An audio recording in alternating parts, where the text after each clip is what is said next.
EMZT Radio is brought to you by Audible. Get a free audio download and a free 30-day trial at audibletrial.com/EMZT. Over 180,000 titles to choose from for your iPhone, Android, Kindle, or MP3 player. Welcome to another episode of EMZT Radio. I'm Bane Hellborn with my partner, the infamous MJ. You know, I have found my level of petty. Which Mozart was on my level of petty, man. Did you ever... Okay, so there was a singer that Mozart absolutely hated. Uh-huh. So knowing that she had this tendency to raise her head on the high notes and lower her head on the low notes, mm-hmm. he made a song that was constant high and low notes, so her head would bobble like a chicken. Oh, jeez. That's my level of fucking petty right there. Oh, my God. That's legendary levels of petty. Yeah. Wow. Oh, my God. Oh. I am so happy to see that level of fucking petty. It's ridiculous. Yeah. Oh, my God. Oh, my God. That is amazing levels of petty. Oh, man. Close to douchebaggery. Oh, no. That's probably, well, you know what, though? It's probably well-deserved, because she's probably one of those diva-type singers. Well, they were all divas back then, so yeah. That's true. They were all divas back then. They were divas. They were.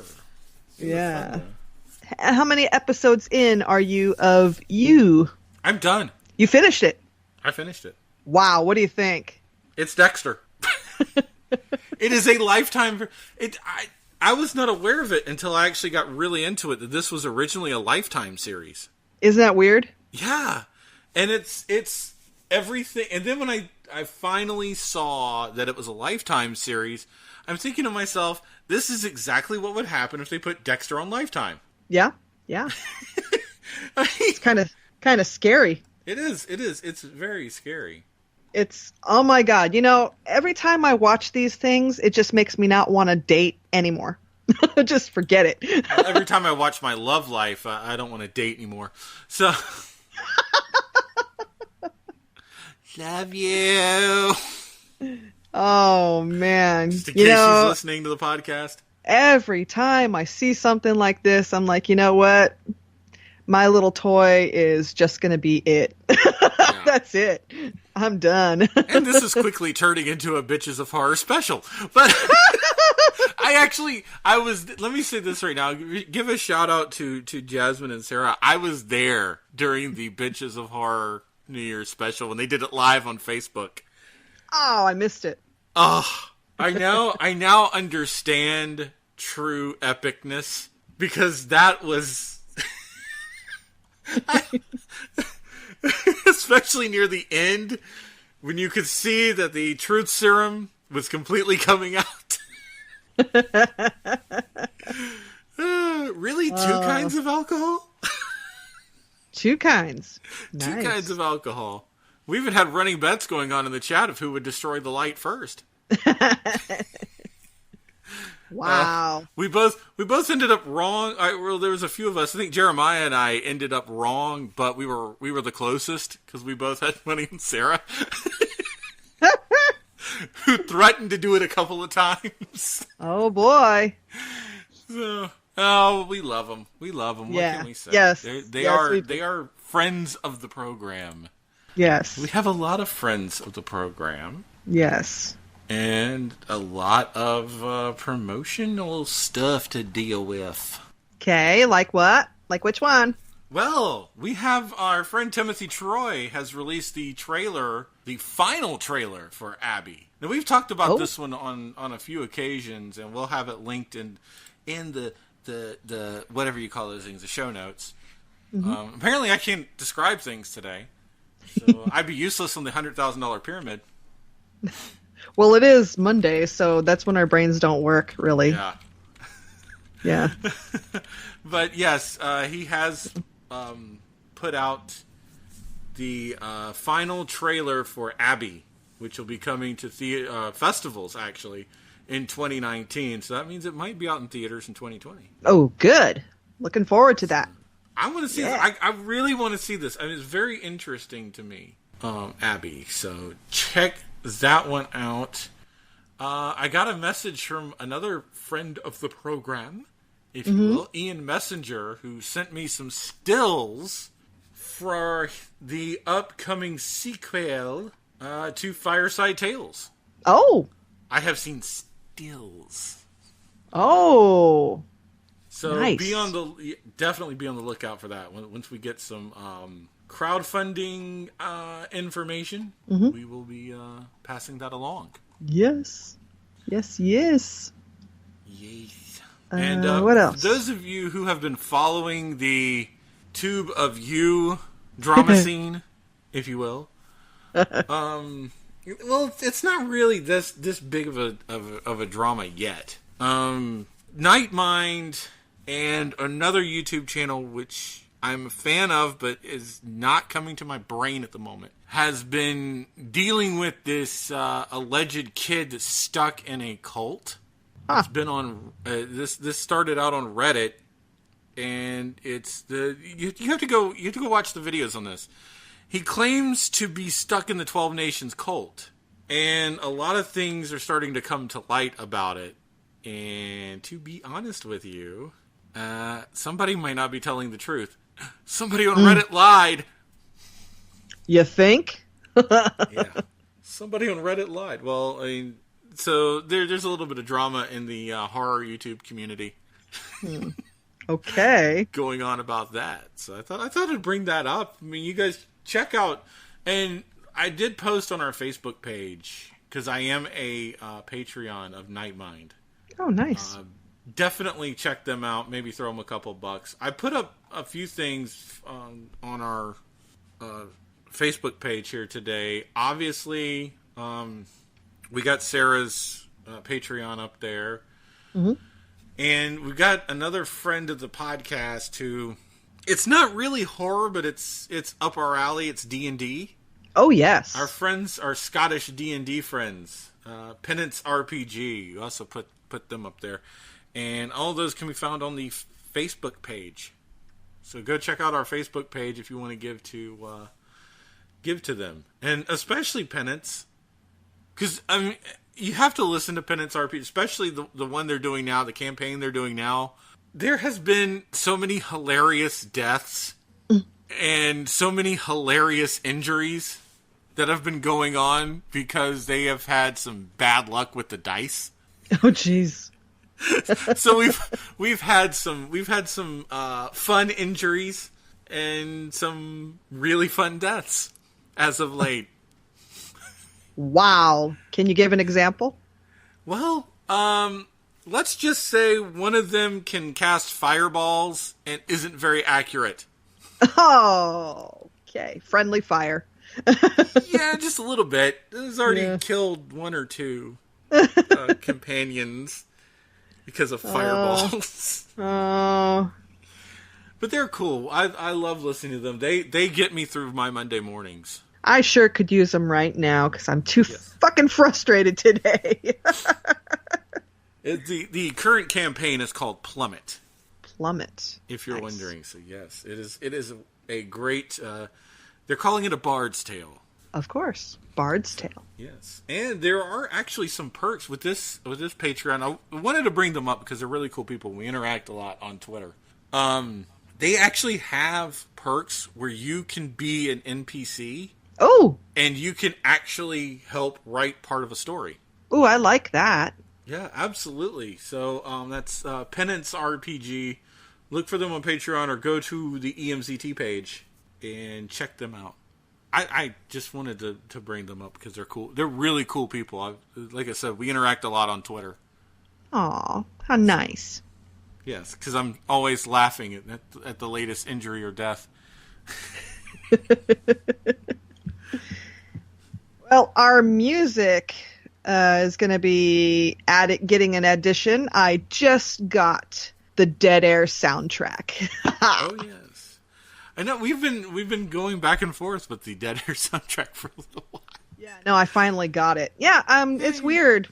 through it's Indiegogo. I didn't get the link of when my digital soundtrack was available, so it's just weird. Yeah, but I mean, it's really cool though, because Jeff really went out of his way. Yeah. To make sure you got it. So, big props to Jeff. Yes, thank you, Jeff.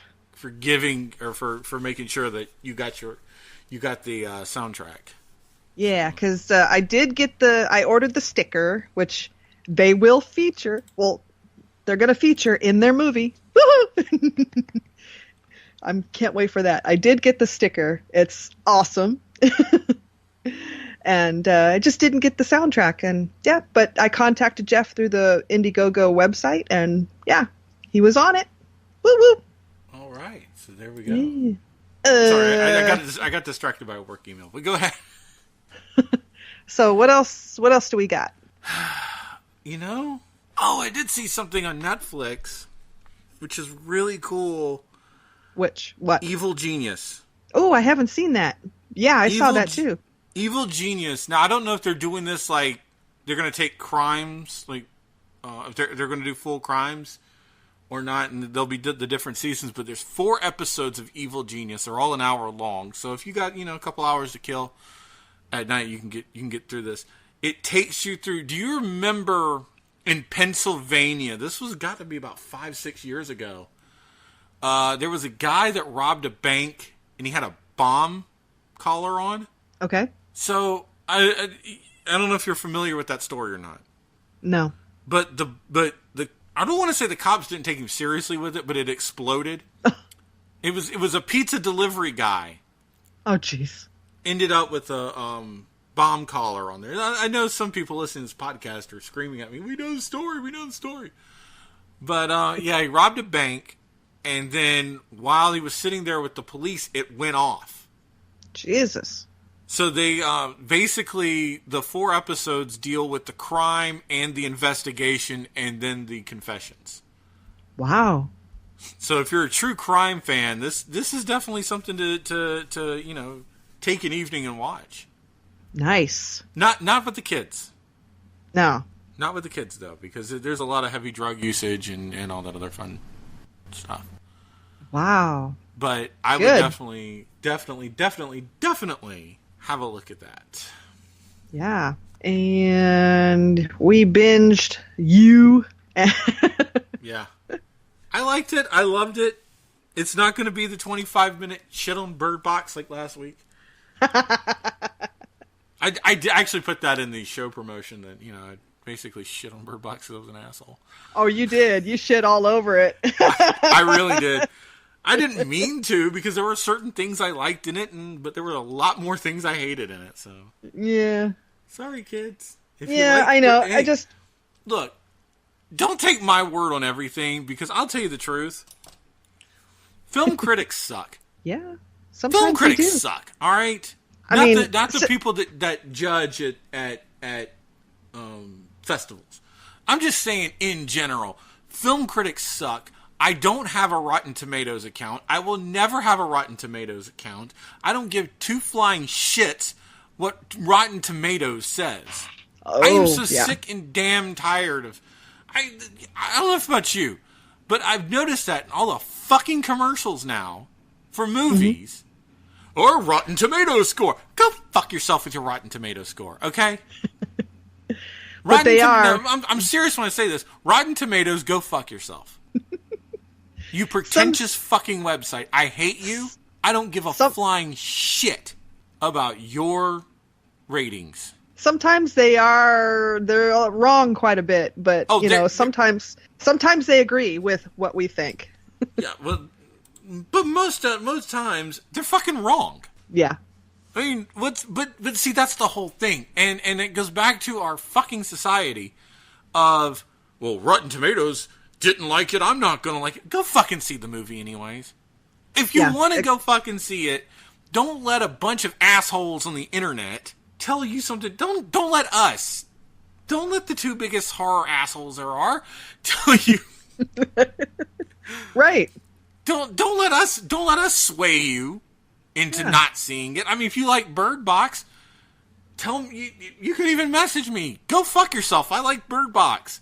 Well, that's great. I'm glad you like Bird Box. I was kind of entertained. I was bored most of the way through, but I was kind of entertained. It wasn't bad. I watch horror movies because it's my happy place, man. Yeah. I mean, you're talking to somebody who loves Frankenhooker. Yeah. I mean, come on. Come on. You really want to take my advice on movies? I like Frankenhooker. I will sit down. I will literally sit down. Movie. I will literally sit down and fucking watch Frankenhooker 10 times in a row if I have to. Just because I like the cheese. Oh, yeah. It's awesome. Yeah. So, you know what? Frankenhooker's awesome. You know what? Take those websites like Rotten Tomatoes and just throw them in the fucking trash, people. There's my inspirational quote of the week. Take Rotten Tomatoes and shove it up your ass. Please don't shove Rotten Tomatoes up your ass, though, because that's really nasty. And it could lead to serious medical condition that includes surgery. Whoa. Yeah. Neither one of us know this from first-hand experience. Maybe from second and third-hand, but, you know. I don't even care. I'm at the point now, I just don't even fucking care. Like, oh, hey, did you see what this got on Rotten Tomatoes? No. I don't give a shit. I do look at them every now and then to see how they think. You know, it's kind of interesting to see what they say. But, yeah. Don't take their word as the end-all be-all. Nope. Yeah, please don't. Stop. Just stop taking anybody else's word for it. You know, if you want to go see something, go fucking see it. Yeah. All right, and I'm not gonna. I like indie movies better than I do Hollywood movies. I'm not gonna shit on you if you love Hollywood movies. All right, I'm not gonna shit on you if you prefer indie movies. I don't. You know, you could watch 20 movies that I can't fucking stand. I'm not gonna shit on you for it because you enjoy that, and this gives you. You know, this life has such little enjoyment in it. Yeah. That's the other thing. Don't shit on people for what they enjoy. Unless you enjoy Logan Paul. Then you can just shit all over that. But I agree there. Yeah. Oh, no. You know what's going to happen now. We're going to get comments from the Low Gang. Yeah. You know what? Fuck that guy. Fuck that guy. He's stupid. Yeah. He's stupid. Of all the stupidest shit you could say. I mean, seriously, come on, man. But yeah, now we're gonna get badly spelled threats from the Low Gang. Yeah. I'll come and visit you, but I'll come kick your ass. But it's got to be before 9:00 because that's my bedtime. Did your mommy let you on the computer, Low Gang? Okay. But yeah. Well, let's just hope they don't watch you and get pointers. No. They better not watch me. They're too young to be on my Facebook page. They're way too young to be on my face. If you are a Low Ganger and you're on my Facebook page, I will tell your mommy. Yeah, because we've been deemed. Actually, I've been deemed inappropriate. Yeah, we're inappropriate for little children, so you can kindly F off our page. And F off our podcast, too, while you're at it. Because you low gangers are a little too young to be listening to this podcast. Get your parents' permission before you call. That's what we need to bring back, man. Seriously. That's what we need to bring back the 1-900 numbers. Oh my God. Do you remember that it was like 1-900 or 1-800-845-FREDDY or something like that? Yeah. And you could talk to Freddy Krueger. Man, that used to be like the shit on Monday nights. Yeah. It's like, call the WCW hotline right now. Or that was the thing of the 80s and early 90s was the 900 numbers for everything. Oh, I know. And I always loved that too. It's like, kids, get your parents' permission before you call.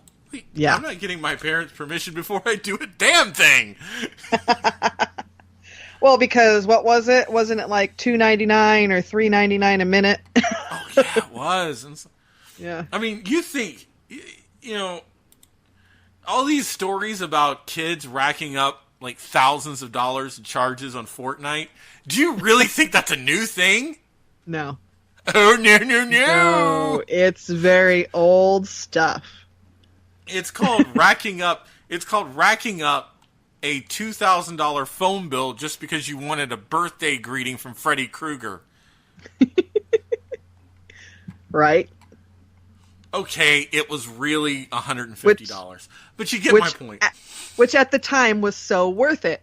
Oh, it was totally worth it. Are you kidding me? I used to call those things all the time. Like, especially the ones with, like, Chucky and... Oh, no, I was never allowed. Never allowed. It was so great. It was so great. Oh, man, I love those things. But, you know, it all pales in comparison now because I actually got to meet those people in person. So, it just, not for me. Not for me. Well, I have some more. I actually have gaming news. Gaming news. Go ahead. Gaming news, and I don't know if I could say that this is really funny. I mean, it is kind of hilarious, but it's kind of not. All right. So Gearbox's CEO, I think we all know what's going on over at Activision. They're in a big fraud case right now. But Gearbox's CEO, it has come out in a lawsuit that Gearbox filed against their former lawyer. Are you ready for this? Okay. There's some pretty gnarly accusations here. One of them being that the CEO of Gearbox and his wife hosted adult parties for some of the people that may have not been adults. Uh-oh. Now, the funniest part of it has to do with this USB stick. Mm-hmm. Now, follow along, if you will. He actually was on another podcast, which is irrelevant, and nobody's ever heard of it. And I heard the clip, and the host... First off, let me give some hosting advice to that guy. Dude, it's okay to let somebody else get 2 or 3 sentences out of their mouth before you interrupt them and go on a 2-minute tangent. But anyways, so he's got this USB stick, and he's watching cam girl porn, first of all. Nothing wrong with that. Those websites make you show proof that you're over 18. Mm-hmm. So at least we know he's not watching kiddie porn. Okay. So he's in there, he's watching this girl, and she does things that we won't get into on this podcast. And he's amazed by it. So he records the clip, only to find out she's using a turkey baster for certain things. But, this was exit, not enter. Anyways, that's irrelevant, but I thought I would just leave it in there. Okay. So you know, I'm helping other people's imaginations here. So he has it on this USB drive, which he's also got details and plans for other games that Gearbox is going to fuck up because they can't make a decent game besides Borderlands. Mm-hmm. And of all the places to leave your pornography,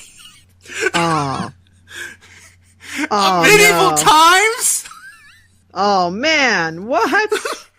I love my porn at a medieval times. Oh my god. I can't breathe every time. And yes, I know some of the things he's alleged in this lawsuit are sick, but I can't help myself that it was at a medieval times. Oh my god. I mean, it was at a medieval times. Brain.exe has stopped. Yeah. Oh boy. I can't.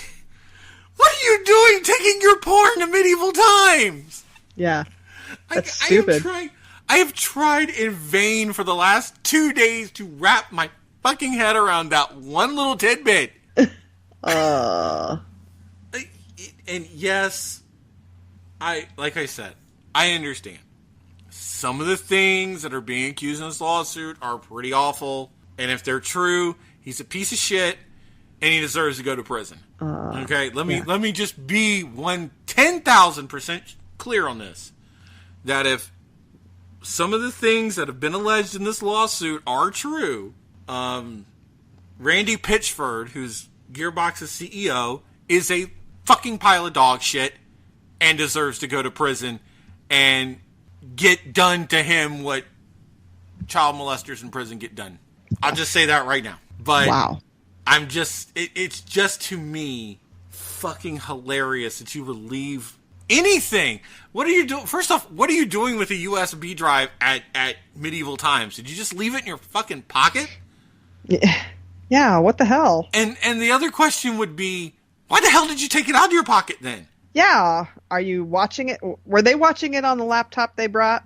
Oh my god, I hope they weren't watching it. I mean, there were fucking kids around. I mean, I don't know about you, but the last time I went into a medieval times, there's more kids in there than there are adults. I haven't been in one for a long time. Of course, there's a lot of kids in there begging for the $25 cup. Yeah. In the, I would say that I've never seen a bigger ripoff than medieval times, but that's not true because I play Bethesda games. I bet you that's why he brought the USB, so they could watch it on a laptop. Oh, if he's doing that, you don't watch porn around kids, man. Don't watch porn around kids. And I can think of about 5,000 other places I'd rather, fap at than a freaking medieval times. Like, dude, seriously, what the fuck? Like, what the fuck are you doing? Have some class. Yeah. But yeah, I think we all know Activision's in a little bit of trouble too. They're defrauding people through microtransactions. Like EA and fucking Bethesda are doing. So, Yeah. And Bethesda's in more shit over Fallout 76 is the perfect game for Bethesda right now. Yeah. You know why? Because they've nuked themselves several occasions. Did you hear about what happened on New Year's Day? No. So, we've gone through Baggate. We're now hitting Rumgate.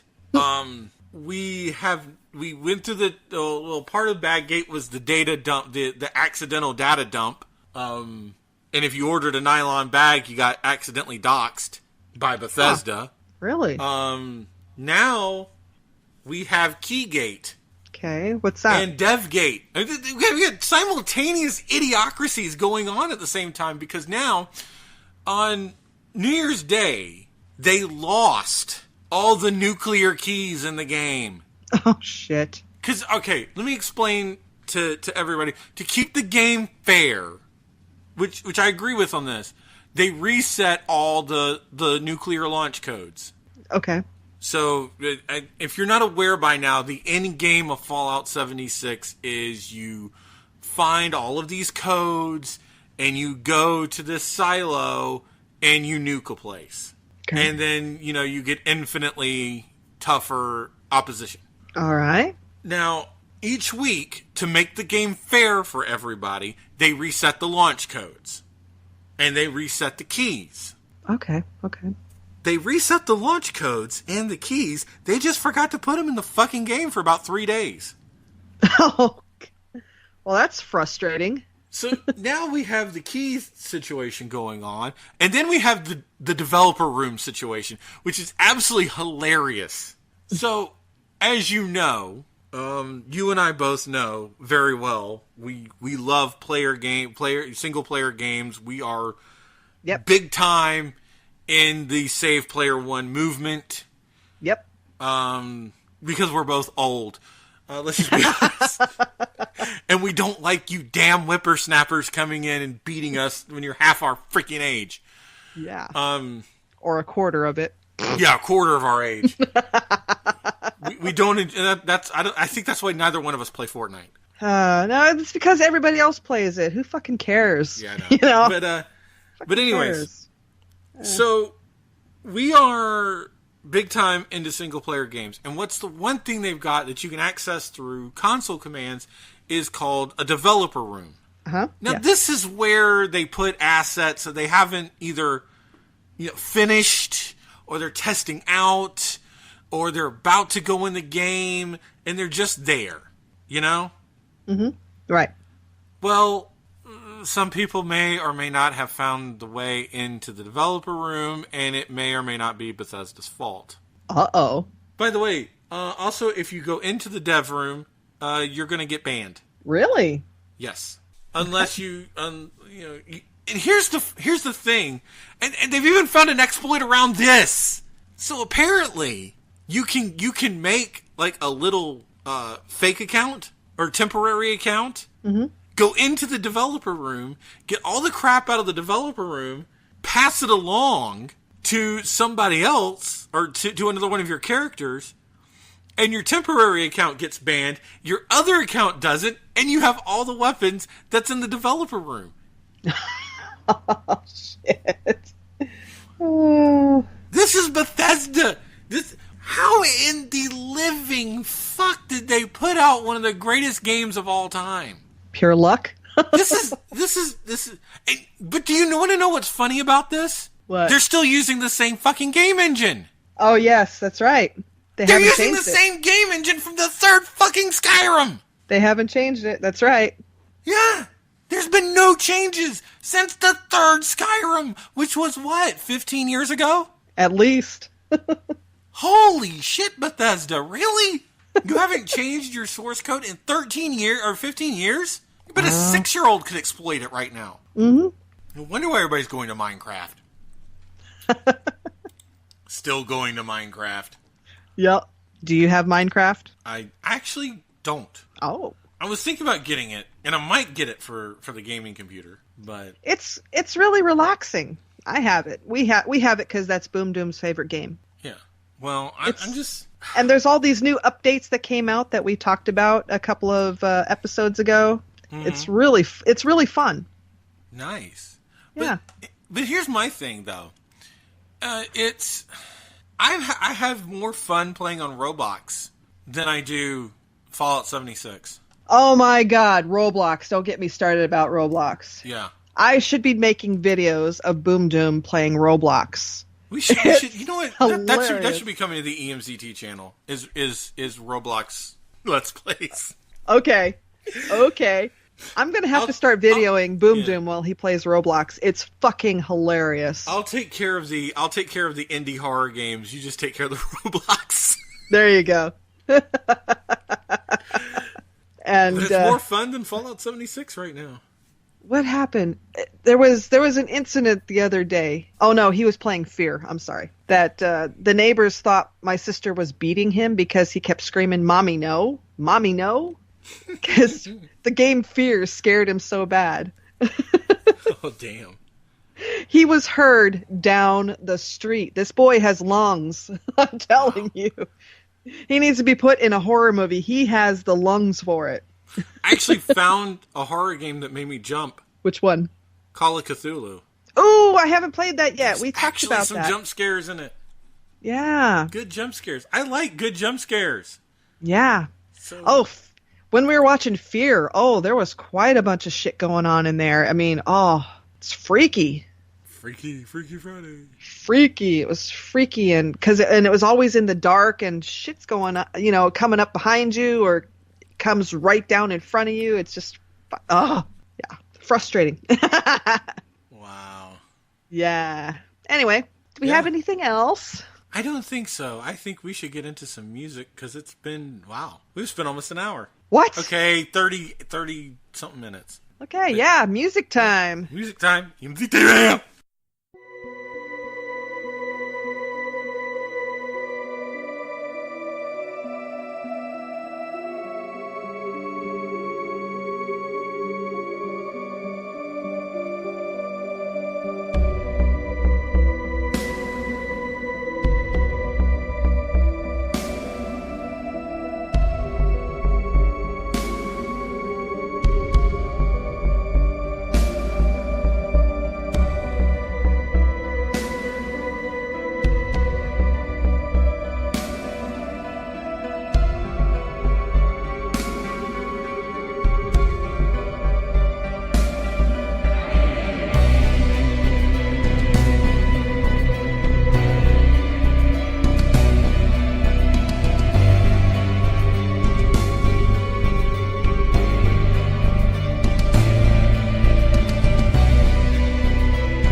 has a first name, but you must be aware.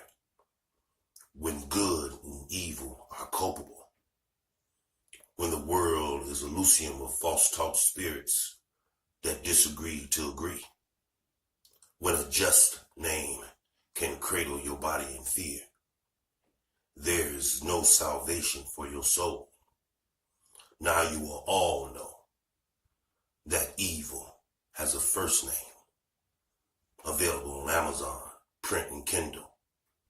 Fear is inevitable. Purchase at your own risk. I am Dino Sands. I am War Fiction. And you are listening to EMZT Radio. The show that puts the story back into history. History is all about discovering the why. And I think that in that process, it's important to never take the story out of history. Making history come alive, one episode at a time. Visit theMondayAmerican.com to get more. Dive into the Monday American. Don't worry, we'll be gentle. Hey everyone, this is Bowman Bob from Bowling with Bobcat. You can listen to me live every Monday night at 10 p.m. Eastern at sfdradio.com, where I'm bringing you the best of the worst in cheap booze, talking bum wine, beers, 40s, malt liquor, and more. Always featuring the latest and greatest in the world of drinking and entertainment, along with some special guests. So come on down and take a ride with Bumwine Bob. If you can't be there live, you can always listen in the archives at bumwinebob.com. So sit back, relax, grab a drink, and enjoy. Cheers. Now what the fuck are we supposed to do? We're some real pretty shit now, man! This is EMZT Radio. Come and let your ears bleed.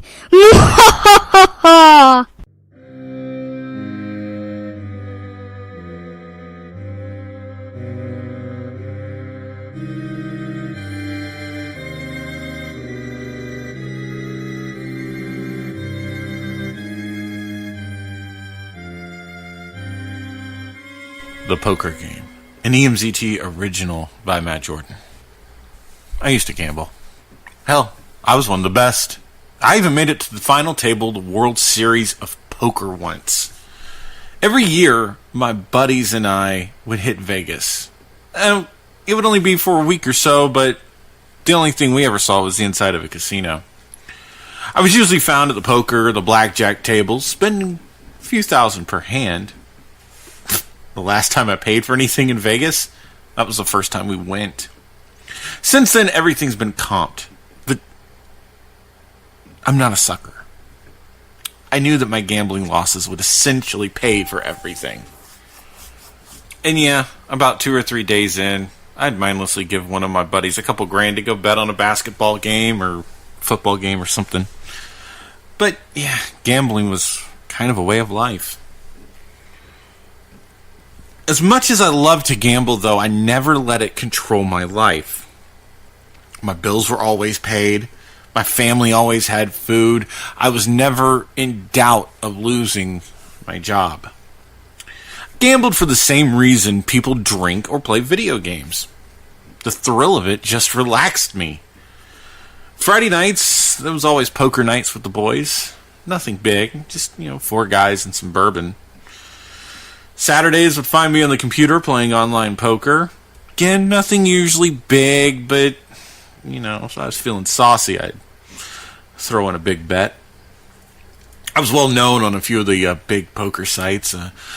Most everybody I met was friendly. You get the few assholes every now and then. Usually some guy has been drinking too much and probably shouldn't be playing anyways. Thanks to my good nature, most people liked me, and they would invite me to events. Some of them, they were high-stakes poker. I'd usually go to some of the higher-profile ones. Hell, I was hoping to make poker my career. I was tired of being an accountant. It would beat pushing the pencils any day of the week, that's for sure. It was a Sunday, probably about 11 in the morning. I just finished a nice breakfast and a cup of coffee, and my phone went off. It wasn't a number I recognized, but the text had me a bit intrigued. Skip Vegas this year. I have something better. Check mail tomorrow. I texted back asking who it was, but I never received an answer. The next day at the job, it was a blur. I just kept thinking about what that text could possibly mean. So I raced home. My mind was in about 50 million different directions. My wife met me at the door. I gave her the usual kiss and the typical "how was your day" greeting. She handed me an envelope. This thing was a little bit larger than what normally comes in the mail. "Dear sir, we've been watching you for a long time and are impressed with your poker playing prowess. We would like to invite you to the ultimate poker cruise. We'll leave port on a Sunday and return the next week. All expenses paid. This invitation will get you and your friends on the cruise. We'll be expecting you." That last line I really wasn't a fan of. But hell, an all expenses paid cruise to play poker? I'm there. So I talked it over with my buddies and we canceled all our plans for Vegas, and instead we started packing for the cruise. I kissed my wife and headed to the airport. Our excitement made the flight to Orlando extremely short. We got on a quick Uber and headed towards the ship. When we got there, I handed my invitation to the man standing there on the top of the ship. "Oh, Mr. Morris, please have your party follow me." We walked into a room that would rival most presidential suites. Oh man, anything you could imagine was in this room. Exotic food, hot tub. Oh yeah, there were women. "If you need anything else, please don't hesitate." The first night we could walk the ship and just relax. I inquired about the gambling, but I was told that because of state laws, gambling wasn't allowed until we arrived in international waters. Seeing as this was my first gambling cruise and I didn't know any better, I just accepted that. After a night of hedonism, we fell asleep. The next morning, after breakfast, I was informed that the recipients of the invitation were wanted in the main poker room. After being seated, the stakes were explained. "Gentlemen, it's simple. You're the best poker players in the world. You are the top 15. As stated, the winner gets all 15 million. Everyone else will be just out of luck. You're probably wondering why you were not asked to bring cash. I think it's obvious. I'm giving all of you $1 million. Once you go bust, however, you're out. Oh, and gentlemen, all in has a new meaning here. Once you've reached that point, it'll be explained. Now shuffle up and deal." I was focused. This was $15 million. Nothing else mattered. Not even my friends. I'm sure they were completely lost in the debauchery in our room anyways. I lost all sense of time, but I think maybe it was 3 hours in when the first person went bust. Then, we learned what all in actually means. We all stopped because, we all wanted to know just what would happen. It was at that point we noticed that one of the player's friends was paraded in blindfolded. The player was given a choice. He could kill one of his friends, which would give him 50,000 more to buy back in. Or go bust. The sense of dread started to wash over me as I slowly began to realize that if you went bust, it means you weren't leaving the ship alive. The friend was forced to his knees, but he didn't put up a fight. He was almost sedated. Holy shit! I just kept thinking, are my friends like this too? The player was then handed a large knife, or maybe it was a small machete. "Slit his throat, stay in the game," the dealer said. "If you don't, I don't think I need to tell you what happens next." At this point, there was a major hush over the room. It was becoming clear that all of us bit off a hell of a lot more than we could chew. I can't do this. I won't do this, the player protested. These are my friends.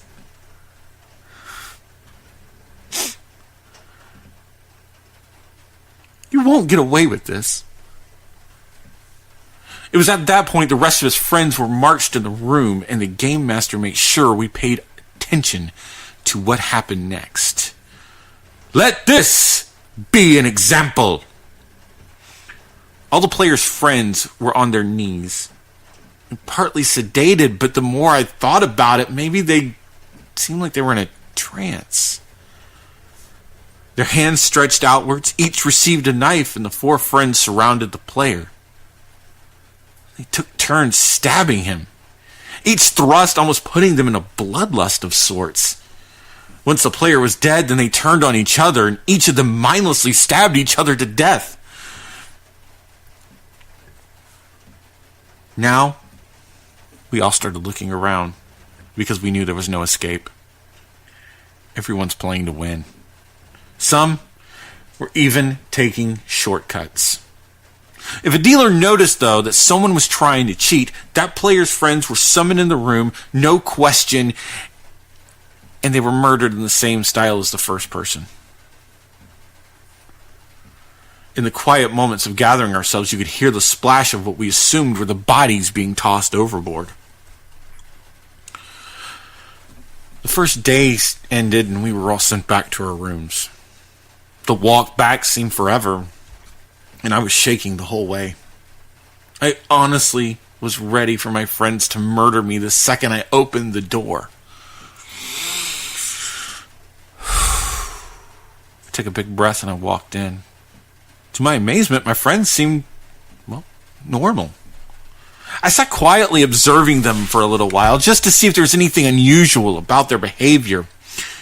But it was nothing. There's no change. I mean, they would even try to hold normal conversations with me about how my poker day went and the like. I didn't really respond because, well, I was lost in thought of the day.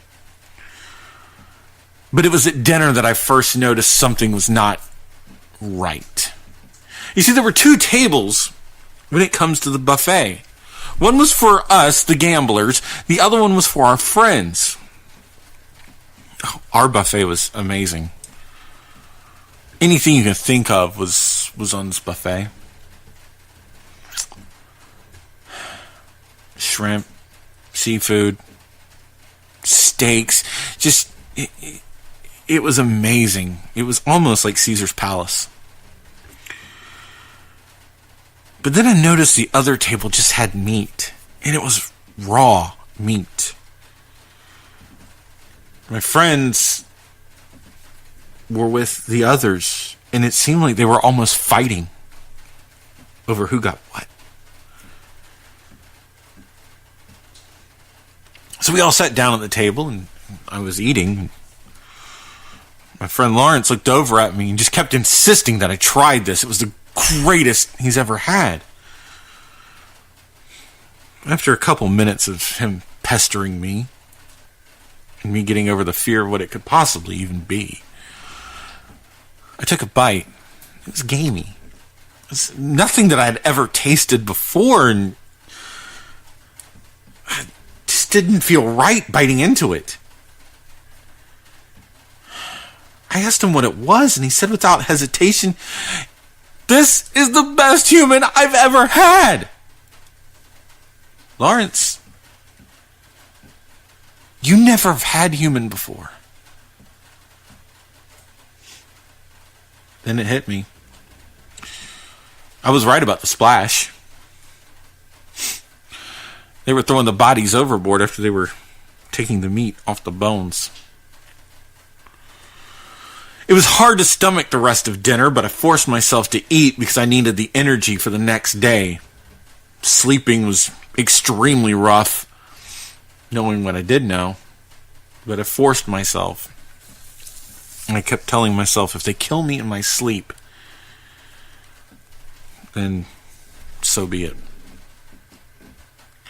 After the first day, there was only 10 of us left. 3 had busted out, and 2 got caught cheating. My focus was less on the money, and now it was more on survival, really. Well, for the first part of my day, the luck was going good.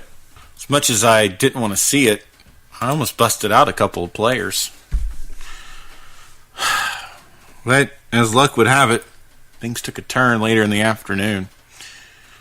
I couldn't hit a damn thing. Everything was just not going my way. So I figured, if I'm going to lose money, might as well lose it a little at a time and hope that other players go faster than I do. I did this for a few hours, but then something just snapped inside of me. I thought, what the hell? As long as I don't lose all my friends, well, I mean, they're casualties now anyways, right?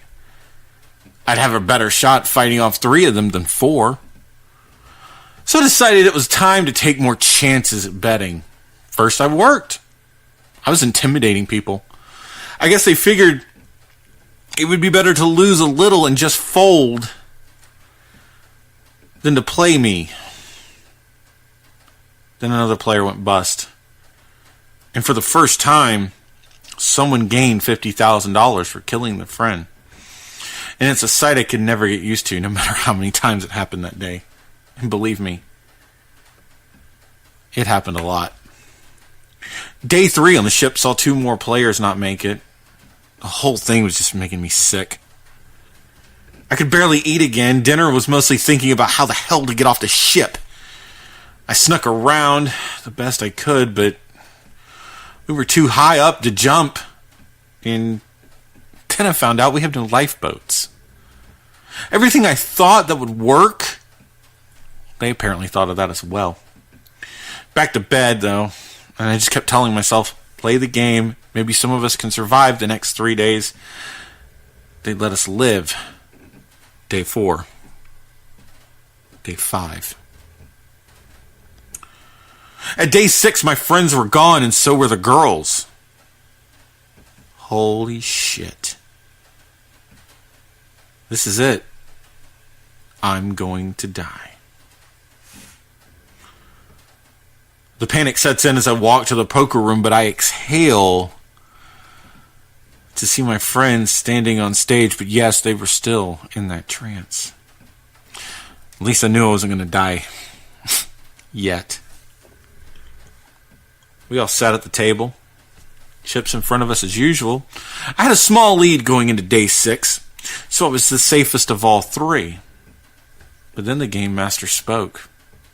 Let's raise the stakes! He nodded towards the stage where suddenly all our friends just killed each other. I think my brain broke. I knew survival wasn't going to be easy, but when they did what they did, I didn't even react. Maybe I'm just used to all the murder that I've seen over the last few days. Didn't even flinch. It's all about winning now. The money meant nothing. It was about getting off that ship. The game began, and about 2 hours in, there was another announcement. The 2 highest chip totals will survive to the showdown. The game master cackled, amused at his own pun. I had a small chip lead. We all played as hard as we could, using our poker knowledge on when to bet big and when to bet small. I admit that in all the excitement of the betting, I lost track of my chips. That's when the day ended, and I held my breath. The first player had $3.5 million. Player 2 had $6.5 million. And since there always had to be $15 million around, I did the math quickly in my head and realized,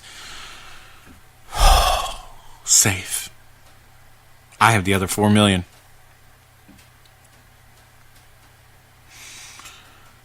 Well, without our friends there to stab the losing player, they took all 3 of us to the bow. The third place player was actually shot in the head right in front of us, and was thrown overboard. The dinner was quiet, and both of us trying to figure out ways to survive the next 24 hours. Tossed all night, even pacing. But about midnight, I finally forced myself to sleep. If I'm either to win or escape, I was going to need my strength. The walk to the room felt like a mile. I looked at the other player, took a deep breath and sighed. This is it. If I die, I die. Before the game started, the third place player's chips were evenly split between us. Still meant the other player had an advantage. We both started out conservatively, hoping that we could just make it to the end of the day and we both live. About 5 p.m., the announcement was made. Take their chips.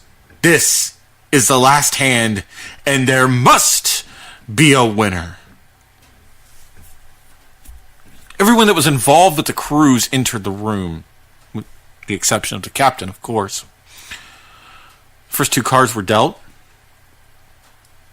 My cards were Jack of Spades and Queen of Hearts. I placed them on the table in the proper heads-up fashion.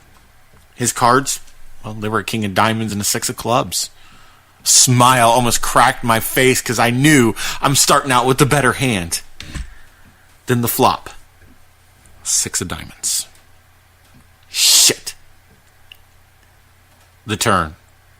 Jack of Diamonds. The dealer picked up the river card. Both the other player and I held a breath, knowing that one of us was about to die. Felt forever before the dealer placed the river card on the table. Before I looked at it, I held my breath. It was the Queen of Spades. Tears streamed down my face because I knew I'd won. Yeah, I was $15 million richer, but more importantly, I'm going to get off the ship alive. I survived a gambling boat from hell. Right before I get my money, there was one last task. I had to kill the other player myself. To assure this happened, they placed a gun to my head. My hands were shaking, but I took the knife and plunged it directly into the heart of the other player. The others in the room broke out into thunderous applause. 3 briefcases of $5 million each were handed to me, and I was escorted off the boat. A limo was waiting for me right at the dock. So I placed my bags in the back and sat down. I couldn't even look at myself. Sure, I was $15 million richer, but I just murdered a man. That limo ride, I probably emptied all the alcohol there was in the bar. That began the drinking. I couldn't even face my family anymore. I fell into a deep depression. My alcoholism got the better of me. My wife left me. She took the kids. Hell, I wasn't a fit parent. We finalized the divorce. That's when I received a text. Now, we own you. It's been 3 years since I've even looked at a deck of playing cards. Not since that night, not since that trip. I can't even stomach gambling anymore. But the more I look at that text, the more I realize who it was. I'm rusty at poker, but this text means I have to teach myself all over again. My life probably depends on it.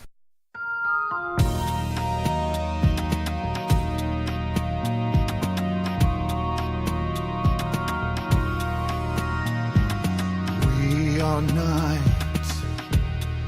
everlasting,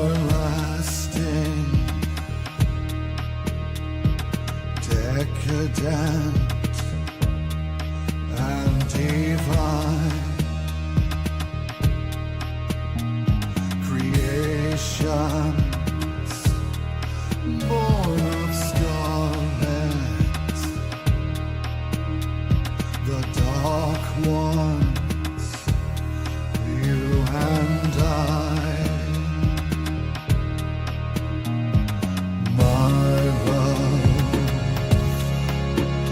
eternal. My love,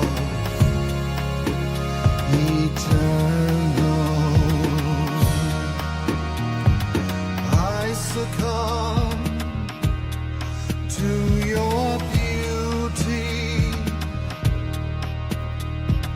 elegant mystery. We embrace, lost in shadows, together, free of time. My love, eternal. My love, eternal. Memories shall not reclaim nor weaken what we are, nor question our existence and power.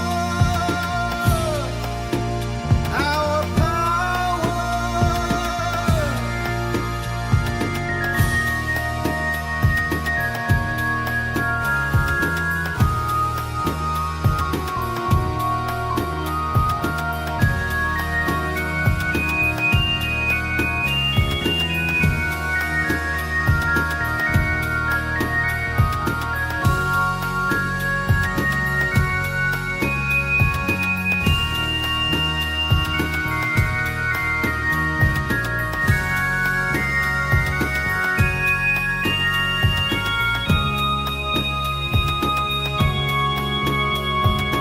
Memories shall not reclaim nor weaken what we are, nor question our existence and power.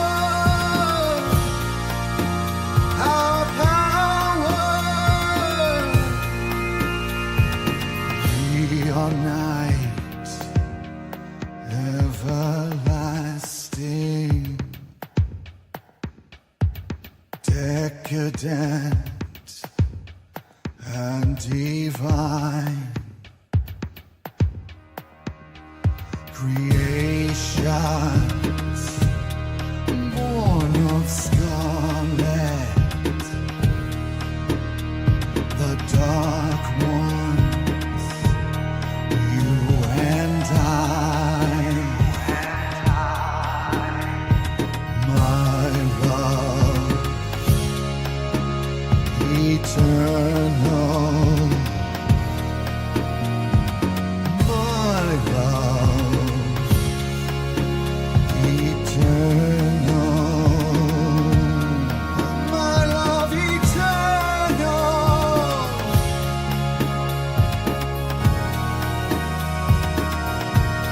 My love, eternal.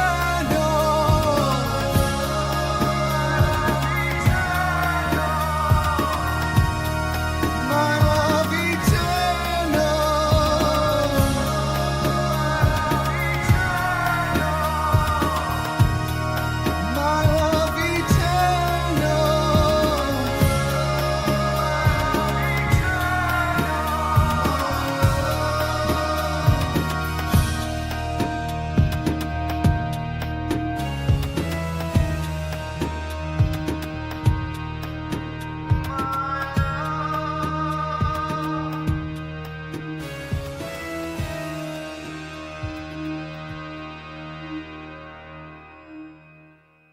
Dungeons and Dragons. Satan's game. Your children, like it or not, are attracted in their weaker years to the occult, and a game like D&D fuels their imagination and makes them feel special, while drawing them deeper and deeper into the bowels of El Diablo. This afternoon, the Dead Alewives Watchtower invites you to sit in on an actual gaming session. Observe the previously unobservable as a hidden camera takes you to the inner sanctum of Dungeons and Dragons. Gallstaff, you have entered the door to the north. You are now by yourself, standing in a dark room. The pungent stench of mildew emanates from the wet dungeon walls. Where are the Cheetos? They're right next to you. I cast a spell. Where's the Mountain Dew? In the fridge, duh! I want to cast a spell. Can I have a Mountain Dew? Yes, you can have a Mountain Dew, just go get it. I can cast any of these, right? On the list? Yes, any of the first level ones. I'm gonna get a soda. Anyone want one? Hey, Graham, I'm not in the room, right? What room? I want to cast Magic Missile. The room where he's casting all these spells from. He hasn't cast anything yet. I am, though, if you'd listen. I'm casting Magic Missile. Why are you casting Magic Missile? There's nothing to attack here. I'm attacking the darkness. Fine. You attack the darkness. There's an elf in front of you. Whoa! That's me, right? He's wearing a brown tunic, and he has gray hair and blue eyes. No, I don't. I have gray eyes. Let me see that sheet. Well, it says I have blue, but I decided I wanted gray eyes. Whatever. Okay, you guys can talk to each other now if you want. Hello. Hello. I am Gallstaff, Sorcerer of Light. Then how come you had to cast Magic Missile? you guys are being attacked. Do I see that happening? No, you're outside by the tavern. Cool, I get drunk. There are 7 ogres surrounding you. How could they surround us? I had Mordenkainen's magical watchdog cast. No, you didn't. I'm getting drunk. Are there any girls there? I totally did. You asked me if I wanted any equipment before this adventure, and I said no. But I need material components for all my spells, so I cast Mordenkainen's faithful watchdog. But you never actually cast it. Roll the dice to see if I'm getting drunk. Yeah, you are. Are there any girls there? Yeah. I did, though. I completely said when you asked me. No, you didn't. You didn't actually say that you were casting the spell, so now there's ogres, okay? Ogres? Man, I got an ogre slaying knife. It's got a +9 against ogres. You're not there. You're getting drunk. Okay, but if there's any girls there, I want to do them. There you have it. A frightening look into America's most frightening pastime. Remember that it's not your children's fault that they're being drawn into a satanic world of nightmare.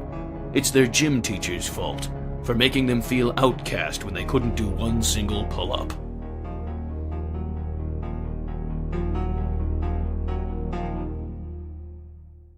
All right, people, let's move like we've got a purpose. Affirmative.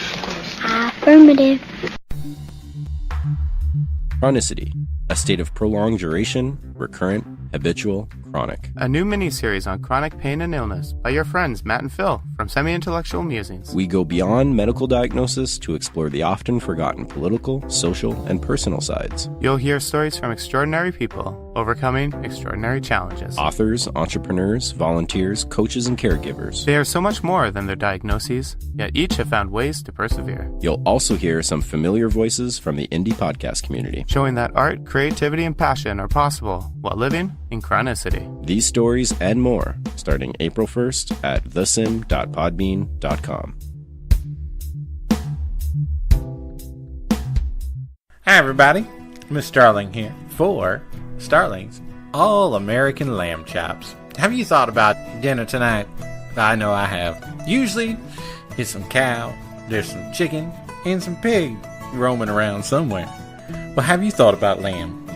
Lamb is all natural, it's all great, and plus it ain't that bad for the environment like them nasty cows and them nasty pigs.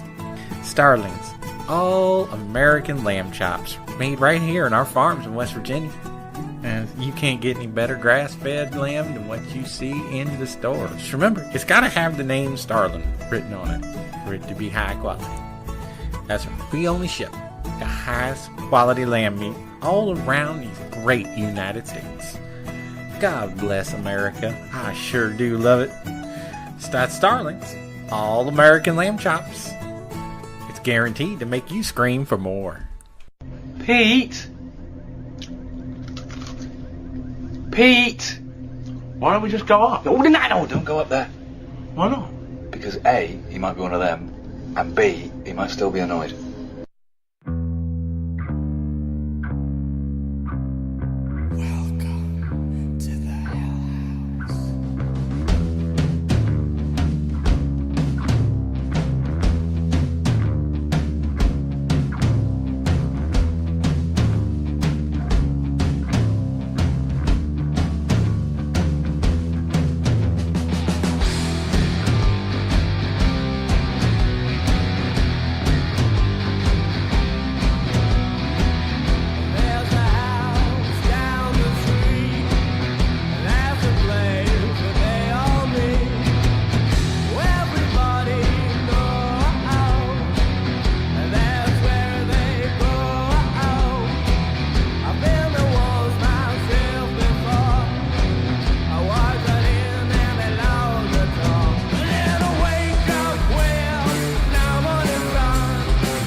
goddamn soul.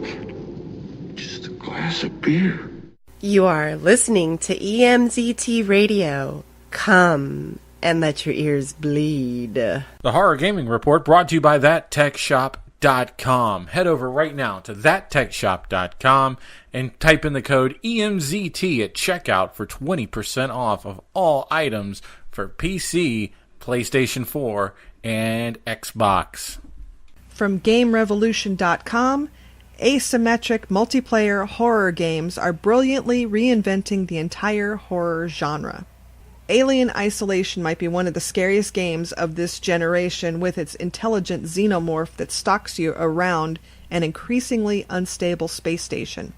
While the inescapable tension of single-player horror campaigns can create memorable scares, something else is revitalizing the genre. Asymmetric multiplayer horror games have been coming into their own in the last few years and should be celebrated for the creativity they bring to the genre. Asymmetric multiplayer horror may not be the catchiest title, but it's an apt description. In it, players either fill the role of the monster or the victim, with one player hunting the others as they desperately try to escape. The monster will have abilities to allow them to chase, frighten, and overwhelm the other players that are forced to play as teenagers who can barely handle normal tasks, let alone whatever the hunter has in store. The genre seems to have evolved out of Evolve's formula, which had a similar 4 versus 1 design without the same theme and atmosphere. In fact, Evolve had the larger team of players hunt the individual, something that horror games had reversed and found success in. Evolve's focus on action didn't capture an audience the way horror games have, however, and it wasn't a commercial success. But while the original might not have worked, the new games have refined the formula and improved upon it. Although the genre isn't bursting at the seams, it does have plenty of potential for growth and is currently being buoyed by a few core games. Friday the 13th, Dead by Daylight, and recent Last Year The Nightmare have all contributed to this genre's success. Leaning to the tension of single, almost unstoppable enemy works beautifully as a horror trope, even if players are caught by themselves or within a group.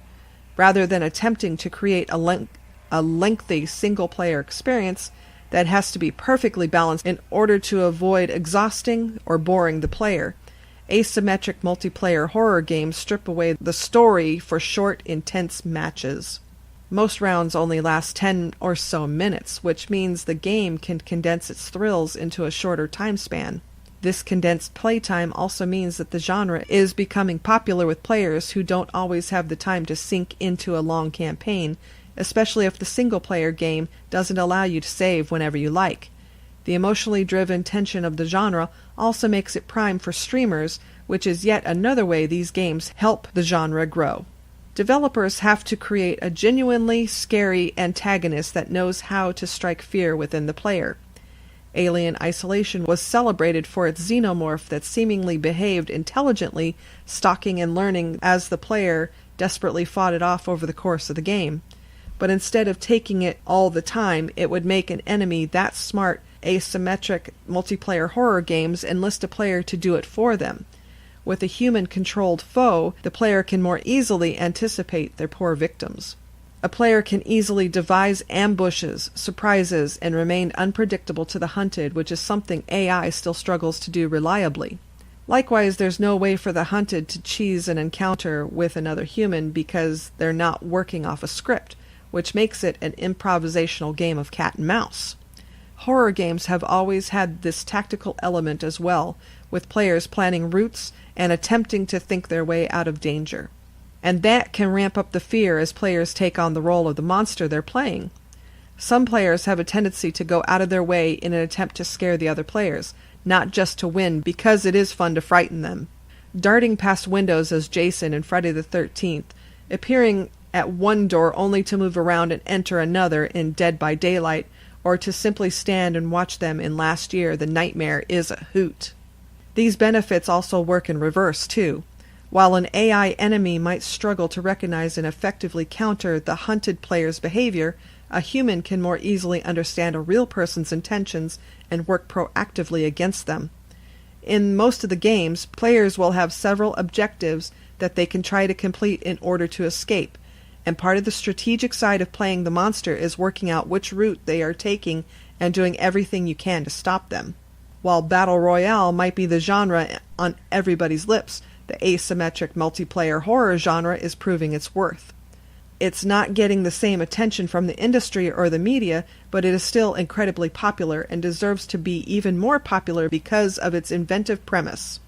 Pitting one hideous human-controlled monster against 4 real people is clever, truly unique to video games, and the best thing to happen to horror genre in ages. And you're listening to EMZT Radio, everything horror, from the human race to entertainment. Did you see that movie, Night of the Living Dead? Yeah. That's the one where the corpses start eating the people, right? Sure. What about it? Did you know that movie was based on a true case? Oh, come on, you're shitting me, right? I ain't never been more serious in my life.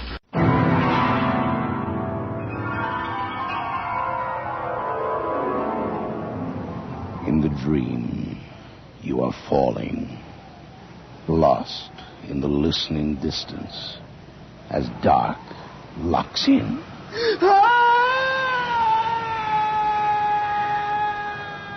Nightfall.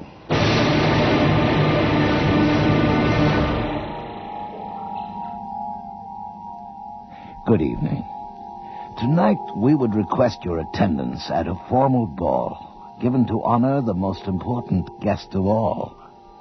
The setting is London, the year 1750. The play, based on a short story by Peter S. Beagle and dramatized by Len Peterson, is called The Guest of Honor. Parties. I'm so bored with parties. But it's expected, Lady Neville. That I open the season with a gala that leaves everyone gasping. Lorrimond, you're the poet. Inspire me. Oh, let's see. Poisoned champagne every 5th glass. My lady, you'd be the talk of London and Edinburgh. Serious, Lorrimond. Now, whom might I invite who wouldn't bore me silly? The king, of course, the Archbishop. Georgie Porgy, when he goes on and on and on in his German strudel English about his mistresses and his money, my feet go to sleep. As for the Archbishop of Canterbury, all that talk about altar boys. But you have inspired me, Lorrimond. Someone I'd not thought of. Oh? The ultimate guest. Who? Death. You mean... Death. In person.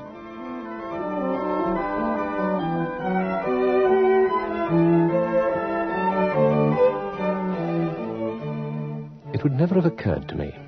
Such a stunning idea. Death, a party guest.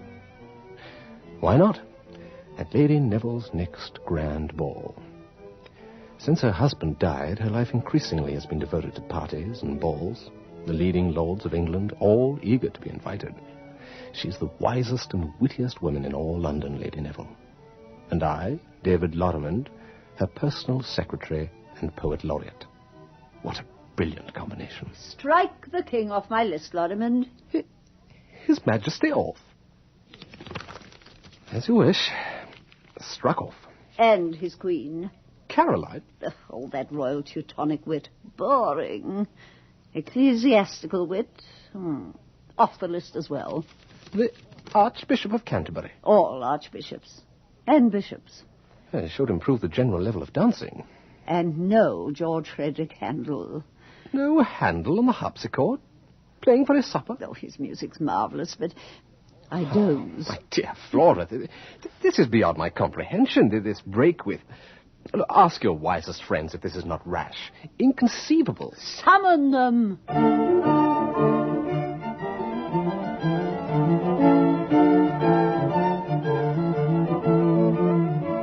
Thank you for coming, Colonel Compson, Lord and Lady Torrance, Condessa della Candini. I am to break the news to you. News? For her grand ball to open the season, Lady Neville has struck off all eminences except you. Even the king is off the list. But Flora loves court gossip. No more. But a ball without... And she has had Handel. Had Handel? Had Handel. More and more, my dear friends, I find my parties entertaining everyone but me. But Flora, darling, the secret of your long life... Not finding anything dull. Now everything is intolerable. Going to parties to be bored, especially my own. So you intend... To my next ball, I shall invite the one guest not even I shall find boring. Lady Neville, do tell. The guest of honor shall be Death himself. Charming. Death? Lady Neville, you are jesting. Death will come when ready. Why hurry him? Oh, Colonel Compson, if Death has plans to take any one of us on the night of my party, he will come, whether invited or not. And if he has no such plans? Then I think it will be diverting to have Death among us. And if he is in a good humor, offering us a trick or two from the beyond. Lady Neville, Death is so busy, I doubt he'll accept your invitation. No one has ever refused an invitation of mine. Well, it'll certainly be the unforgettable event of the season. Death dancing at Lady Neville's ball. One difficulty, Lady Neville. Yes, Rosamond. If sending an invitation, how do we address him? His lordship, Death? That puts him only on the level of a viscount or a baron. Yes, His Majesty. And make him the king's equal? Well, impossible. Couldn't do that. His Eminence, Death? David, so clever with words. Still, how is the invitation to reach Death? Who knows where he lives? Well, he must have a good address. Or does he live among the poor, their only friend? David Lorrimond, Death may be forced to deal with poor people, but I hardly think he seeks them out. Death must be a nobleman. Well, the question remains, what street and name or number of his residence? Darrell, my hairdresser, has a sick child. He was telling me just yesterday, and sounded quite despairing. Send for him, Lorrimond. We'll give him the invitation. Darrell, in turn, can give it to Death when His Eminence comes to take the brat. Must be done conventional. I see no other way. If your hairdresser refuses? Why should he? Milady, you don't think it a cruel thing to do? Lorrimond, get on with it. Fetch him.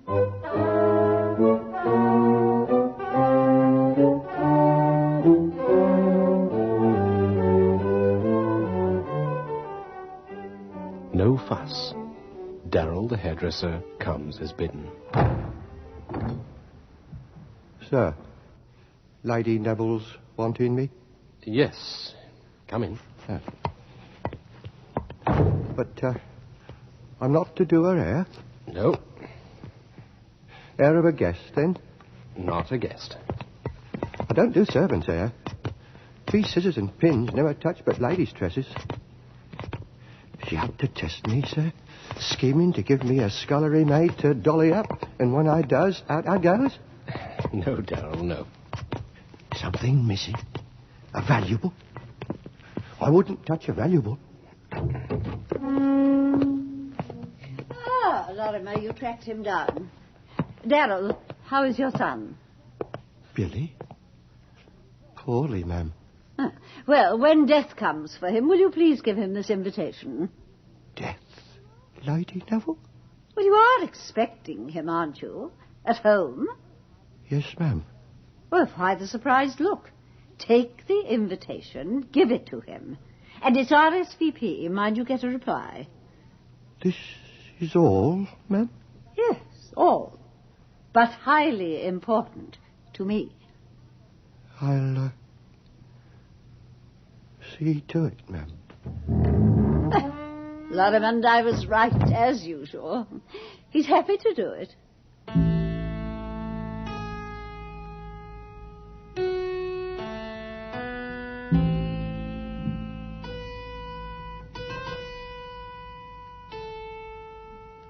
Darrell, the hairdresser, back. After only 2 days, with a small white envelope. Madam, Death gave me this. Oh, nice of you, Darrell. Thank you. Ah. Plain, tasteful calling card. Where are my glasses? Oh, you read it, Lorimer. Death will be pleased to attend Lady Neville's ball. Marvelous. Darrell, what's he like? Like? Yes. What is Death like? Death? Lorimer, call Colonel Compson from the sunroom. He must see my little triumph. Yes, Lady Neville. Now, Darrell, tell me about his manner, his looks, his dress.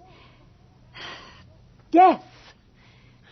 Well, it's hard to... Oh, why, you are being tedious, Darrell. Ah, Colonel, see what I have. This communication from... guess who? Yes, I am surprised. And not surprised. What could Lady Neville not demand and get? Terse, isn't it? Indeed. But a plain card. No crest, no embossing. I find that peculiar. Not as peculiar as the writing. Almost a delicate hand. Refined? Cultivated? Well, there was nothing delicate about the Death I saw on the battlefield. Slashing right and left. Black-armored. Stride a black horse. Darrell, how could you be sure it was Death? What did Death say? Are you trying to make fools of us?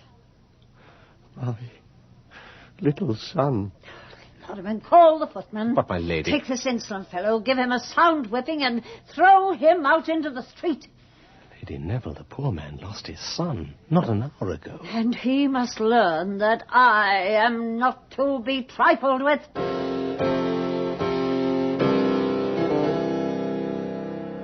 I believe that note is genuine. The ball in Death's honor shall take place 2 weeks from tonight.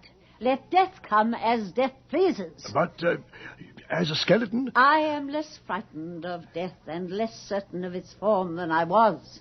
I am too old to be afraid of anything that can still use a quill pen to write a letter. Colonel Compson, David Lorimer, spread the word to my many friends and urge them to speak to their servants so that all of London may be informed.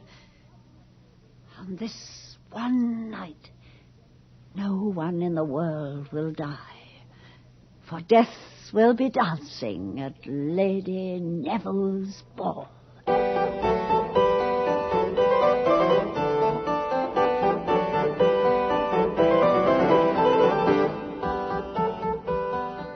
Lady Neville's Evening of Evenings. Everyone arrives early. Handsome carriages, fine horses, spilling up the great driveway to the Neville mansion. Like a grand funeral procession. Appropriate. Or not? What is fitting when one's honoured guest is Death himself?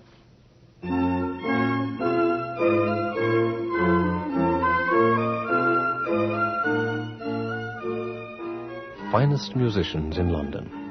But for all their lovely notes, not a single couple steps onto the dance floor. No young lord begs the honour of the first dance with Lady Neville. Everyone clusters against the walls, in corners.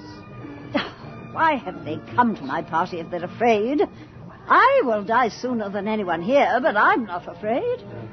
Entertaining Death excites me. Excites or frightens you? Your scarf is twisted in knots and you cannot sit down without rising again. David, fetch me a glass of red wine. I brought you 7, my lady. 1 sip and you set it down and forget it. I do.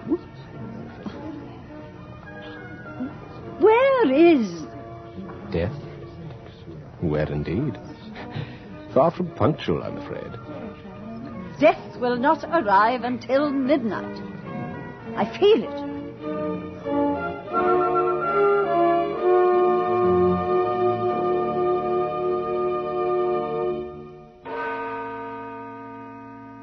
striking midnight. What form will death take? Or what disguise? Don't distress yourself. Death will have my face. He does not come. There, my darling. I told you nothing to be afraid of. The whole thing's a joke. Death will not be invited again.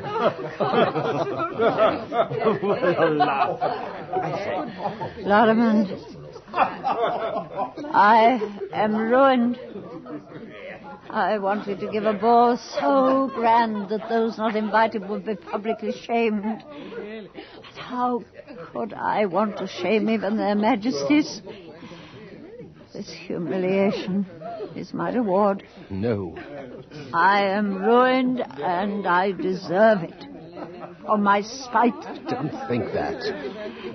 David, get everyone dancing. Signal the orchestra. Yes. Play! Music will drown out all this mockery. Dance with me, David Lorimer. You will not have another chance. I shall never again give a party. I am honored, Lady Neville, to have been invited to this, your last ball. Let them laugh. I did not fear death when they were all trembling. Why should I fear their laughter now?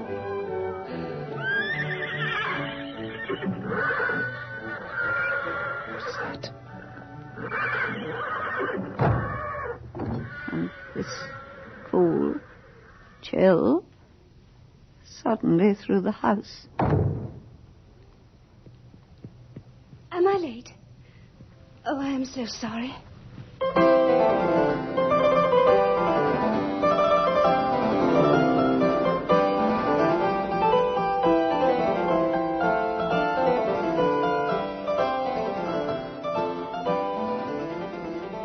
Before the footman can announce her, a lovely young girl in a white dress slips gracefully into the ballroom and glances about, smiling. Can that be she? I must go and greet her. Lady Neville, be careful. Take care. How incredibly youthful, attractive, vibrant she is. Welcome, my Lady Death. You are Lady Neville. Thank you for inviting me. You honor us. I must apologize, but I'd a long way to come, and my horse is tired. Lady Death, I'll have one of the grooms feed your horses and rub them down. Oh, no. Don't anyone go near my steeds. They're not real horses, and they're very fierce. And you, milady? Real enough to accept this glass of wine? Thank you. Everyone, upon getting to know me well, finds me very real. I do not doubt it, dear Lady Death. Beautiful house you have. I wish I lived here. I shall one day. You what? Oh, I'm sorry, Lady Neville.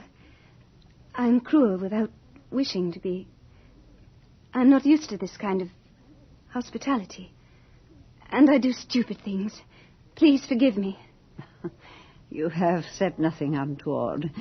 While you are my guest, my house is yours.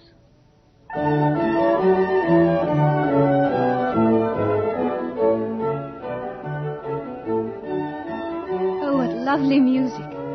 I have not danced in such a long time. I fear I've forgotten. She is surprisingly shy. What is wrong with all my young lords? Why is no one stepping forward to dance with her? You wish me to? No. David, stay by me. I'm near fainting. Is it because she is deaf, that sweet young thing, that none of these gallants will chance a gavotte with her? Ah, Lady Neville, look. Not all your gallants have failed you. Colonel Compson. My dear, exquisite young lady, May I have the honor of this dance? I was hoping you'd ask, Colonel Compson. You know me? I have seen you at a distance. Some brutal encounters I've had to attend. You were magnificent, Colonel. For such a vivacious girl, I am surprised. Graceless dancing. No notion of music or rhythm. The Colonel, though, keeping his dignity and humour.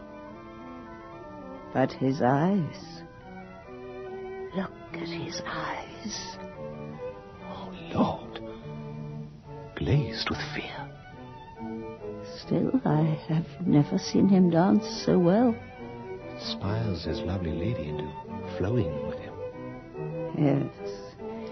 That comes of having military ideals to uphold.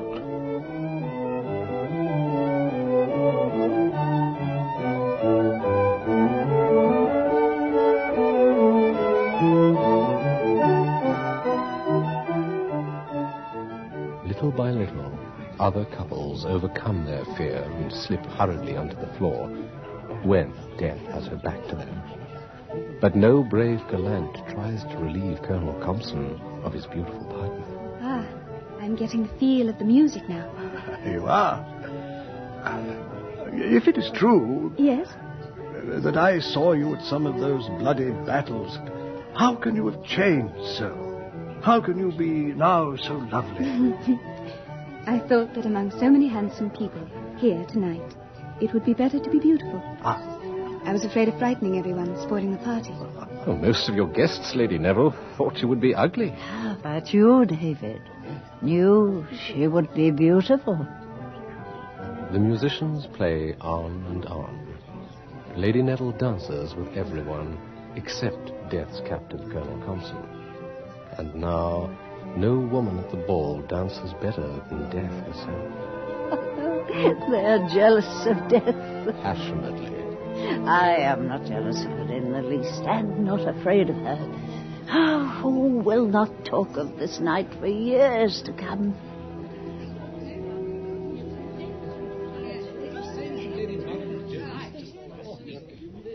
Oh. What has happened? Well, poor musicians cannot play forever. Exhausted. Out the window. Look. The night is almost gone. I too must go. Oh, no. Even though the dancing is done, you must stay a while longer, sweet Death. I've had a wonderfully worldly time. I will remember this night forever. Then stay. A while longer. Dear Colonel Compson, my first real gallant. Not tired of me yet? Never. Do stay. Lady Death, stay, so I may dance and talk with you. If Colonel Compson, who plays the harpsichord tolerably, will play. Such gallants I have. A soldier and a poet. Oh, to be a woman. But this romancing comes too late. I must go. My husband and I think you're charming. Beautiful, please stay. Ah, gracious Lady Torrance. Terrified of me all evening. Clinging tightly to your husband. No longer. And the Contessa della Candini. Standing well back. Disapproving. Do you want me to stay? To be one of your friends? I disapprove no longer. Nor do I envy your beauty. You are a true lady. And you? And you? And you? All of you? Do you want me to live among you? To be death no more? Yes. You want me to visit your homes? Come to your parties? Wear the gowns you wear? Say the clever things you say? And will one of your gallants marry me? The rest of you dance at my wedding? Oh, yes. Stay. Become one of us. Be certain. Be sure, all of you. If one of you says, no, go away, then I must leave and never return. Do all of you want me? We are dull and stupid and grow old uselessly. Stay with us, Lady Death. Very well. I shall stay. I will be Death no more, but a woman. There is a price to pay. There is always a price. One of you must become Death in my place.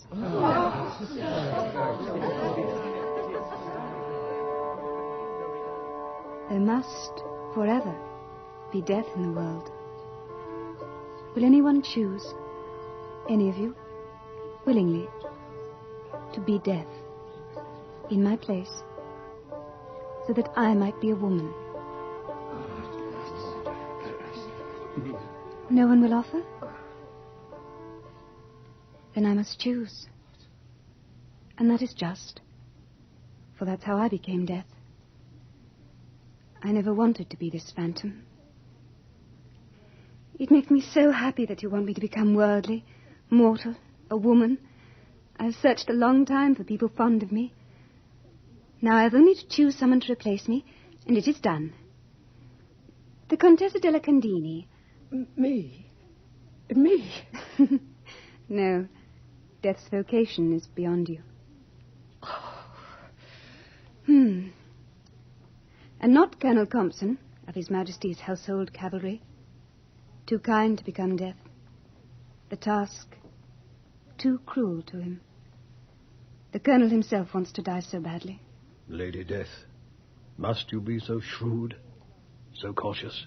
Not David Lorrimond, the poet. No? You know so little of life. And I'm too attracted to you. You hurt me.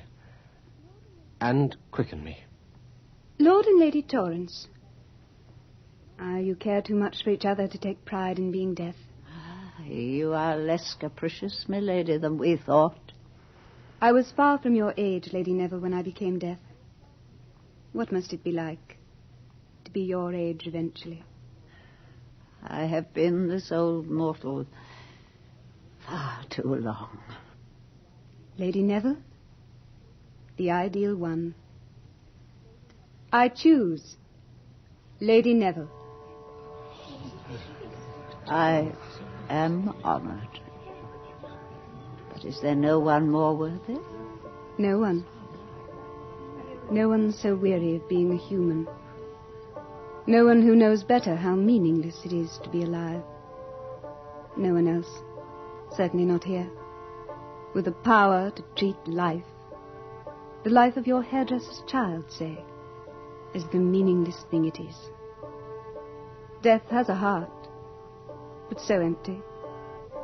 And your heart, Lady Neville, empty as a dry riverbed. Not always.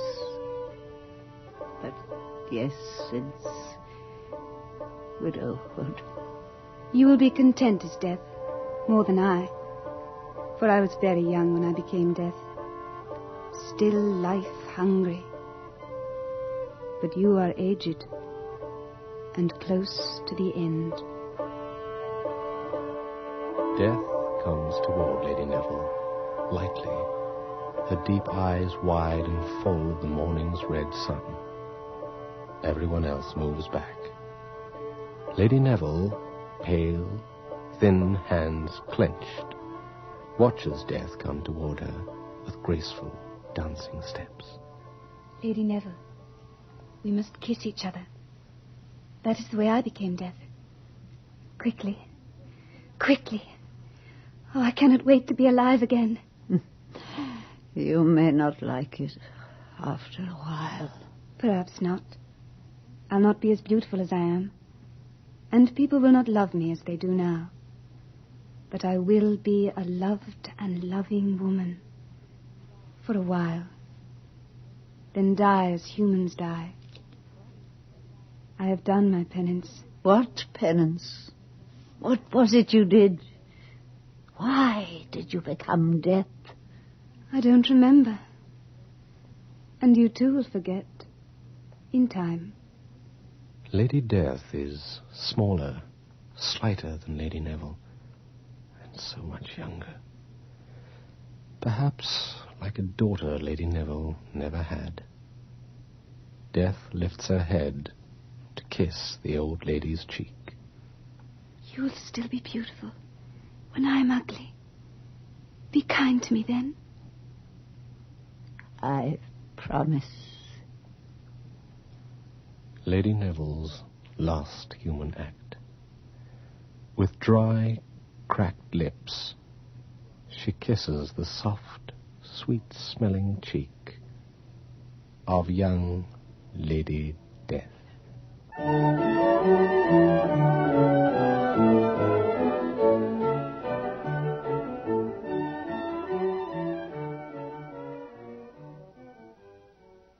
And that wraps up another episode of EMZT Radio.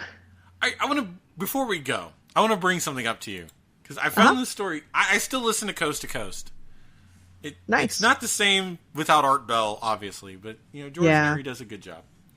So, according to Iran's semi-official news outlets, they put Alex Jones to shame when it comes to conspiracy theories.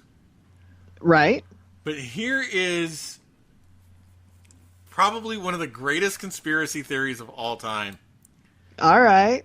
The United States government has secretly been run by a shadow government of space aliens since 1945. Did somebody watch Escape from Planet Earth? Now, it keeps going. The alien government is based out of Nevada and has previously run Nazi Germany. It adds for timeliness that the controversial NSA program is a tool for the aliens to hide their presence on Earth and their secret agenda for global domination. This is all asserted as incontrovertible fact with no caveats. Oh, man. So apparently what happened was the reports explains how Germany built hundreds of submarines nearing the end of World War II, far more than what could have been possible with mere human technology.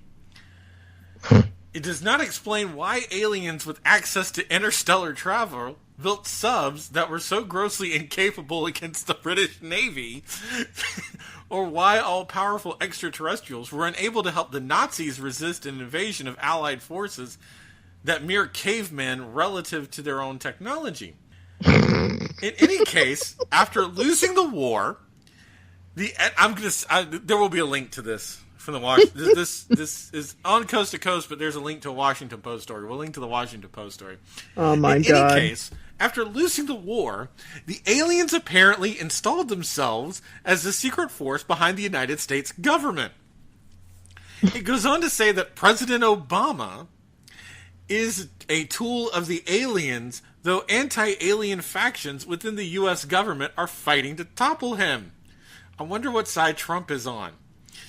Their present aim is to install a global surveillance system that will somehow finally allow them to impose a one-world government and enslave humanity. Oh my God. There you go. That's coming out of Iran, that the United States is run by aliens.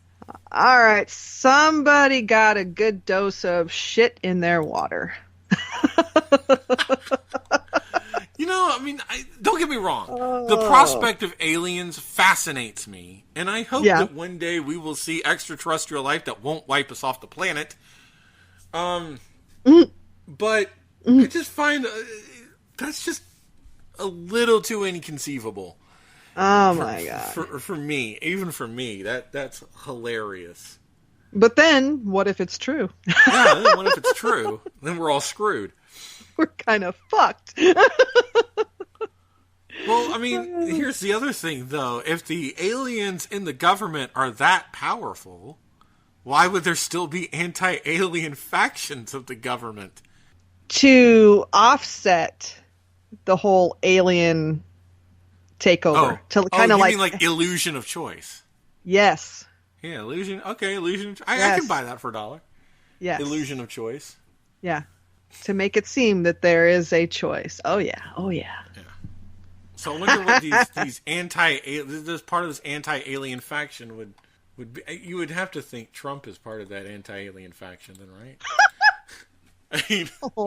I mean, if Obama is an alien, or excuse me, controlled by an alien, wouldn't it just make sense that Trump would be against aliens at all cost? Yep.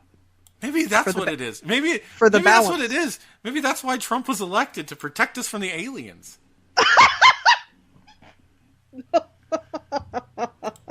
That's it. We have solved it. We have figured out why Trump was elected. Okay. To save us from the Nazi space aliens. Oh my God. Oh dear God. And also, that's a movie that needs to be made. But please don't let John Travolta know about this. Oh my God, it'll be part of Scientology within the next 15 minutes. I'm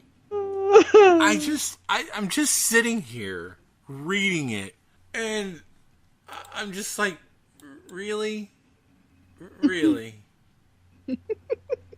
I mean,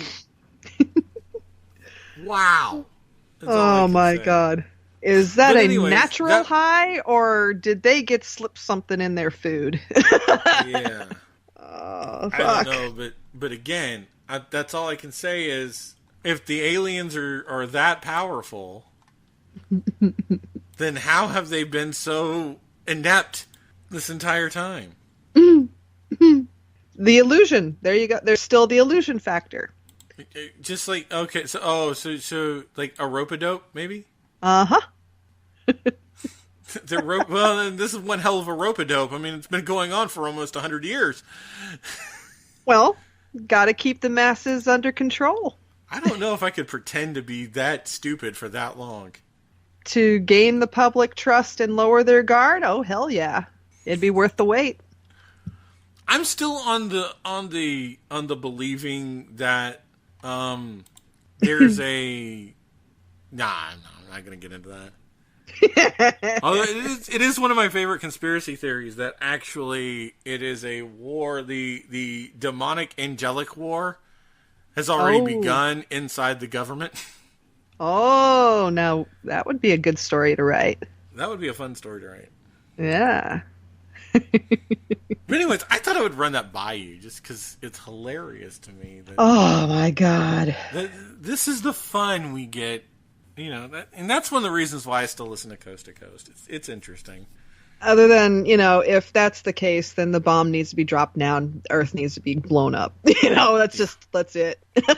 Well, if the aliens have developed the technology, what are they? My whole thing is, though, if this was the case, why haven't they installed the one world government yet? I mean, there is this thing called the United Nations. Mm-hmm. So, right? I'm waiting for that to be. Oh no, aliens run the United Nations, not the United States. What are you talking about? That's that next. I can see. That's next, yeah. Yeah. But anyways, check us out on Discord. Check us out on Patreon for now. YouTube, Facebook, Twitter, that sort of thing. Maybe we can talk. You know what? You hop on the Discord server and we'll talk aliens and we'll talk weird stuff. And if you're having a problem with the link, contact us on Facebook. Yeah. I'll give you a link. There you go. Matter of fact, that's probably a better idea. We should probably put that in the show notes from now on. Just contact us on Facebook if you want a link to the Discord server. Okay. That sounds like a good idea. Yeah. Also buy the t-shirts. And please buy the t-shirts. Please buy the t-shirts. We need to make our money back somehow. Well, and we'd like to start traveling. Yes. For conventions.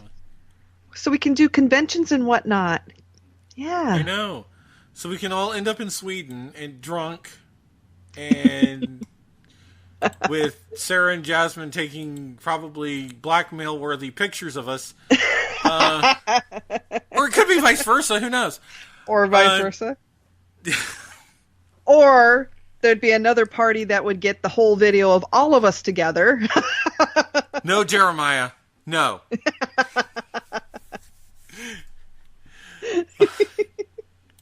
All right. We desperately need to get the hell out of here. Yeah, we've done enough damage for today, so stay tuned for another episode of EMZT Radio. Powder Toast Man! Are we done feeling our feelings? Because I'd like to get out of this room before we both start growing lady parts.